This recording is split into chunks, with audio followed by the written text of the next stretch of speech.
But let's find out what's happening to crypto. If perhaps the news that President Trump might pause on that 25% tariff, if it's also helping the crypto market, even though I see it at lower than 90,000, Ladi. Yeah, it impacted the crypto market too. Oh, okay. I feel like investors must be very dizzy, right now, what we're seeing play out with most of these markets. Trump says tariff, markets go down. Trump says maybe no tariff, the markets go Ladi, up. please, let's state this. Right. President Trump hasn't said he's going to ease. No, he said maybe. Did he say maybe, There's or a possibility. those around him? It's the perception. Exactly. At this point. Let's be clear on that. Yes. President Trump hasn't said. He hasn't said that. No. Yeah. No. So it's just conversations around in between body language. We do body language in Nigeria. Exactly. Yeah. So let's be clear. So that's why we're seeing this green now, and which could change at any point in time. Mm-hmm. Yeah. So there you have it. It's mostly green on the screen with Cardano trying to get back above that $1 level. Let's get a check on how the market is, how investors are feeling. I'm talking about the fear greed index. We know we've touched extreme fear, and yes, it's still there, still extreme fear right now. For the longest time, we've been in greed, but the markets are very afraid right now. Let's look at the top headlines now. We see Binance P2P, that the cash zone, that's going to be shut down. The cryptocurrency exchange reportedly announced that they're shutting down its P2P cash zone feature as March 31st, ending a service that let users trade crypto for cash through registered merchants. In multiple posts on X, users from different regions shared notifications from Binance stating that the exchange made the decision to wind down the feature so they could focus on their core services and continue to develop and innovate solutions. Then we're also seeing Coinbase CEO, he's meant to headline the White House Crypto Summit. That's Brian Armstrong.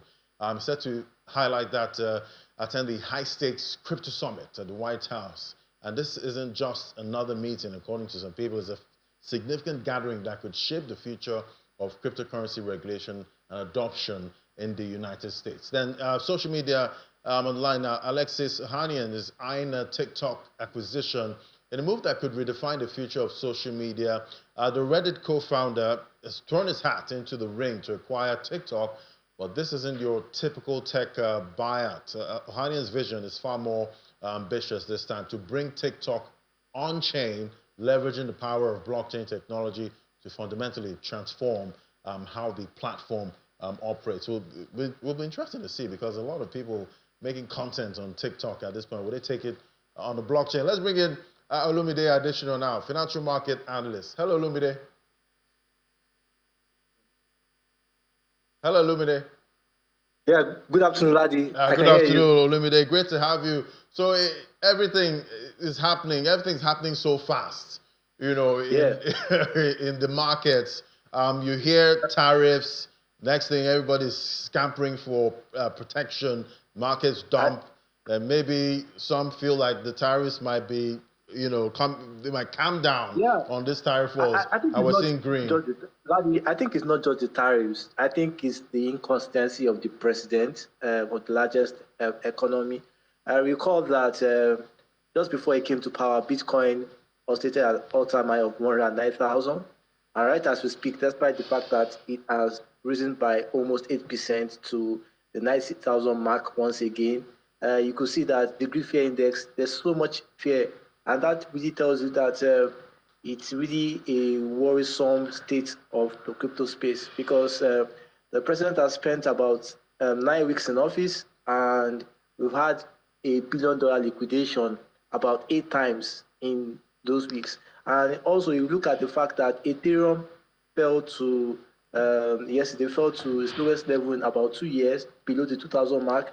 That should concern, despite the fact that we're having a crypto summit, despite the fact that he announced the crypto strategic reserve, because investors don't like inconsistencies. Investors don't like up and down statements. Investors like clarity.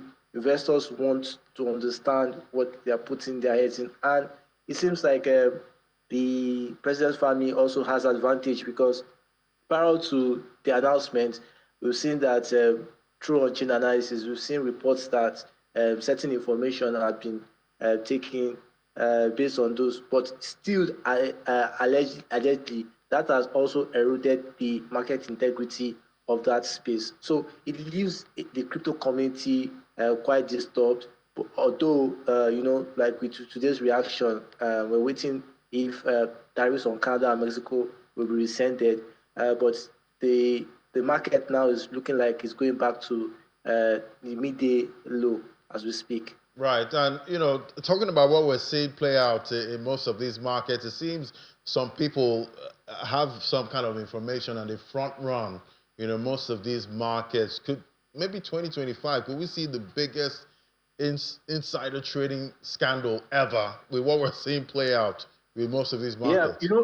But lad, insider trading is not illegal in the crypto market because it's not a regulated space, and information is not as centralized as a lot of people put it there. But there are moral and ethical standards that definitely would be highlighted in the aftermath of President Trump's presidency.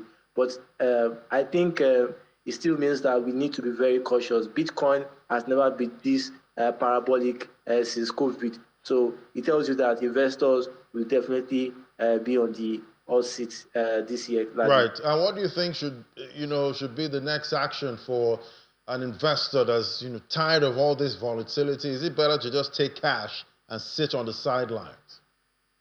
I think the answer is follow the rule of Warren Buffett. Warren Buffett kept about over $340 billion on the sideline, cash equivalent in treasury market, because Ladi, it seems like President Trump, this is not the end of the drama.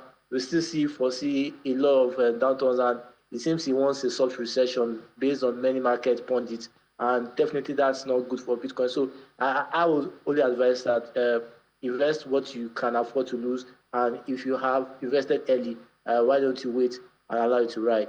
But for new beginners, I think it's better for them to wait and see how the market turns out to be. Wait and see. A little bit additional. Thank you so much for giving us what to expect in most of these markets. Thank you. Thank you for having me, Ladi.